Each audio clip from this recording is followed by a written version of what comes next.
नमस्कार दोस्तों, स्वागत है आपका आज के मुख्य समाचार में, जिसमें सबसे पहली और बड़ी खबर में आपको बताएंगे कि सुप्रीम कोर्ट का सख्त रुख। केंद्र से कहा आप बहस के लिए तैयार नहीं, हम दे देंगे पेरारीवलन की रिहाई का आदेश। जी हां दोस्तों, राजीव गांधी हत्याकांड से जुड़ी बड़ी खबर। दूसरी बड़ी खबर में आपको बताएंगे कि एक बार फिर से सरकार के खिलाफ हुए किसान, क्या है वजह, आपको बताएंगे दोस्तों। तीसरी बड़ी खबर में आपको बताएंगे कि राकेश टिकैत का बयान, बोले पीड़ितों को मिलना चाहिए न्याय, खीरी में होगी मोर्चे की अहम बैठक। और चौथी बड़ी खबर में जिक्र होगा कि अखिलेश यादव का भाजपा पर तीखा वार, यूपी बन गया है ईज ऑफ डूइंग अपराध प्रदेश। और पांचवी बड़ी खबर में जिक्र होगा कि दाहोद में 10 मई को आदिवासियों की रैली को संबोधित करेंगे राहुल गांधी। और गुजरात चुनाव से बेहद बड़ी खबर। दोस्तों, हर एक खबर की गहराई में आपको ले जाएंगे, लेकिन उससे पहले अगर आप भी बढ़ती महंगाई के लिए भाजपा को जिम्मेदार मानते हैं और आपको भी ऐसा लगता है कि महंगाई का असर गुजरात चुनाव पर देखने को मिलेगा, तो वीडियो को लाइक जरूर कीजिए। चैनल पर नए हैं तो लाल बटन को दबा के चैनल को सब्सक्राइब कीजिए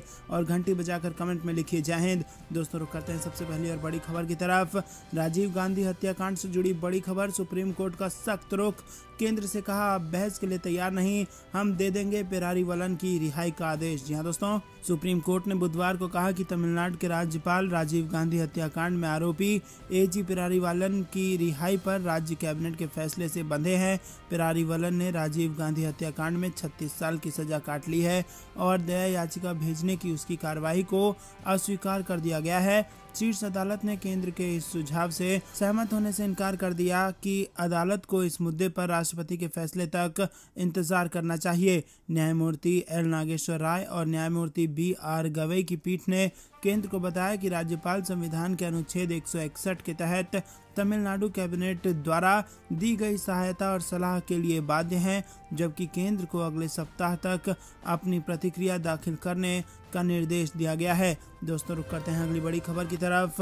एक बार फिर से सरकार के खिलाफ हुए किसान, जानिए क्या है इसकी वजह। जी हां दोस्तों, लंबे समय तक सरकार के खिलाफ प्रदर्शन करने वाले किसान अब गेहूं पर बोनस दिए जाने की मांग को लेकर सरकार के विरोध में सड़कों पर उतर आए हैं। सरकार के खिलाफ हुंकार भरते हुए किसानों ने कहा कि यदि जल्द ही इस तरफ ध्यान नहीं दिया गया तो किसान सड़कों पर उतरने को तैयार है। लंबे समय तक सरकार के खिलाफ प्रदर्शन करने वाले किसान अब गेहूं पर बोनस दिए जाने की मांग को लेकर सरकार के विरोध में सड़कों पर उतर गए हैं। आपको बता दें दोस्तों कि यमुनानगर में भी अपनी कई मांगों को लेकर भारतीय किसान यूनियन ने जिला सचिवालय पर सरकार के खिलाफ प्रदर्शन किया। रुक करते हैं अगली बड़ी खबर की तरफ। राकेश टिकैत का बड़ा बयान, बोले लखीमपुर खीरी कांड में पीड़ितों को मिलना चाहिए न्याय, खीरी में होगी मोर्चे की अहम बैठक। जी हां दोस्तों, भारतीय किसान यूनियन के राष्ट्रीय प्रवक्ता चौधरी राकेश टिकैत ने कहा कि सरकार को लखीमपुर खीरी कांड के पीड़ितों को न्याय देने की पहल करनी चाहिए, घायलों को मुआवजा मिलना चाहिए।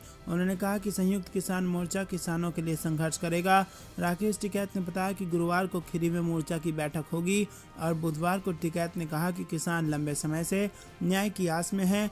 घायल किसानों को अब तक मुआवजा नहीं मिला है। संयुक्त किसान मोर्चा किसानों के हित में प्रतिबद्ध है। प्रदेश के अन्य किसानों के सामने भी समस्याएं हैं।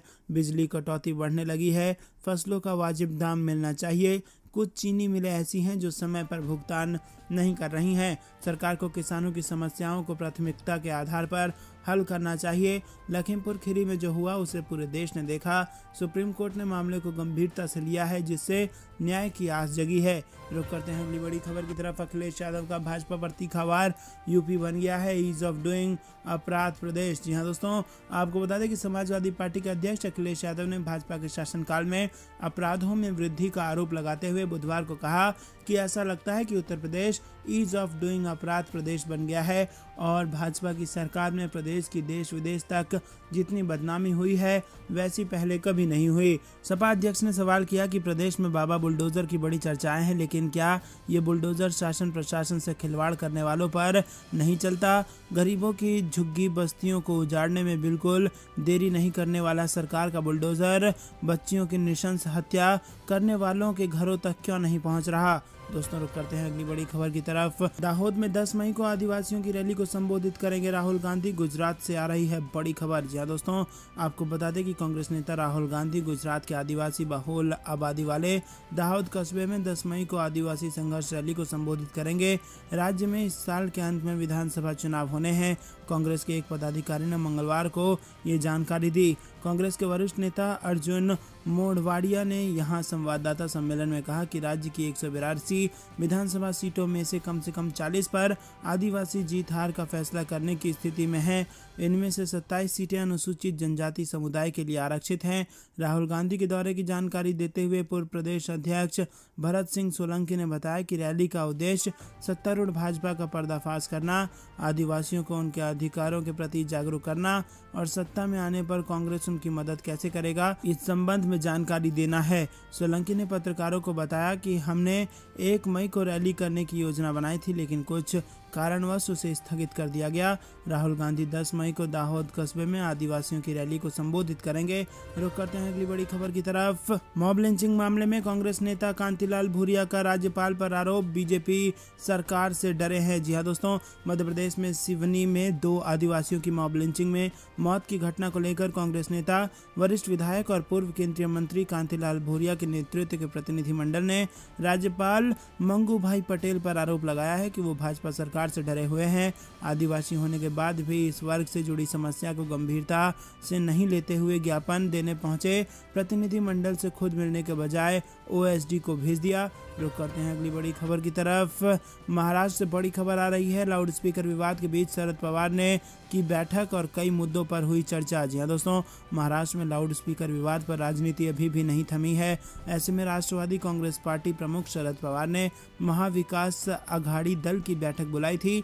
ये बैठक मुंबई के सह्याद्री राज्य गेस्ट हाउस में हुई और इस बैठक में महाराष्ट्र के डिप्टी सीएम अजित पवार, बाला साहेब थोराट, जयंत पाटिल, दादाजी गडजू समेत कई नेता शामिल हुए और महाविकास अघाड़ी दल के मुताबिक इस बैठक का एजेंडा रोजगार, आदिवासी क्षेत्रों में महिलाओं के स्वास्थ्य और शिक्षा जैसे मुद्दों पर चर्चा की गई। कांग्रेस नेता बाला साहेब थोराट ने बताया कि इस बैठक में आदिवासी महिलाओं के जीवन को सफल बनाने के लिए कुछ फैसले लिए गए। रुक करते हैं अगली बड़ी खबर की तरफ। लाउड स्पीकर को धार्मिक आधार पर नहीं, साउंड के आधार पर बंद करो, बोले टिकैत। कोयला संकट पर भी मोदी सरकार को घेरा। जी हां दोस्तों, भारतीय किसान यूनियन के राष्ट्रीय प्रवक्ता राकेश टिकैत ने देश में छिड़े लाउड स्पीकर विवाद पर अपनी राय देते हुए कहा कि लाउड स्पीकर को धार्मिक आधार पर नहीं, साउंड के आधार पर बंद करना चाहिए। एक न्यूज चैनल से बातचीत के दौरान उन्होंने कहा कि देश में केवल एक चीज पर काम चल रहा है कि वोट कैसे मिलेंगे। वोट हासिल करने पर पीएचडी चल रही है। राकेश टिकैत ने कहा कि लाउड स्पीकर कहीं पर भी हो वो आवाज करता है, ऐसे में उसको धार्मिक आधार पर नहीं, नॉइज पॉल्यूशन फैलाने के आधार पर बंद करना चाहिए। देश में व्याप्त बिजली संकट के बीच किसानों को सस्ती बिजली मुहैया कराने के सवाल पर किसान नेता ने कहा कि सरकार और बिजली कंपनियां मिली हुई हैं। उन्होंने कहा कि 4-5 महीने पहले कोयले का रेट 8,000 रुपये प्रति टन था, आज 18,000 रुपये है। टिकैत ने सरकार पर आरोप लगाते हुए कहा कि कोयला खदानें अडानी को देने हैं, इसीलिए कोयले और बिजली का संकट दिखाकर खदानें अडानी को कैसे दी जाए, इसका षड्यंत्र रचा जा रहा है। उन्होंने कहा कि किसानों को अब तक सस्ती बिजली नहीं मिली है।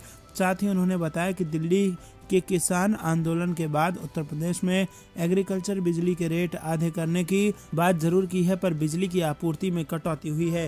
रुक करते हैं अगली बड़ी खबर की तरफ। राजस्थान में बढ़ती गर्मी के साथ बढ़ेगा सियासी पारा। मिशन 2023 को लेकर भाजपा और कांग्रेस बनाएंगे रोड मैप। जी हां दोस्तों, राजस्थान में सियासी पारा चढ़ने जा रहा है। एक तरफ कांग्रेस पार्टी 13 से 15 मई तक राज्य में चिंतन शिविर का आयोजन करेगी, जिसमें वो 5 राज्य में मिली हार का मंथन कर भविष्य का सियासी रोड मैप तैयार करेगी। वहीं अब भाजपा ने राजधानी जयपुर में 20 और 21 मई को बैठक करने जा रही है और इस बैठक में राष्ट्रीय स्तर के सभी पदाधिकारी शामिल होंगे।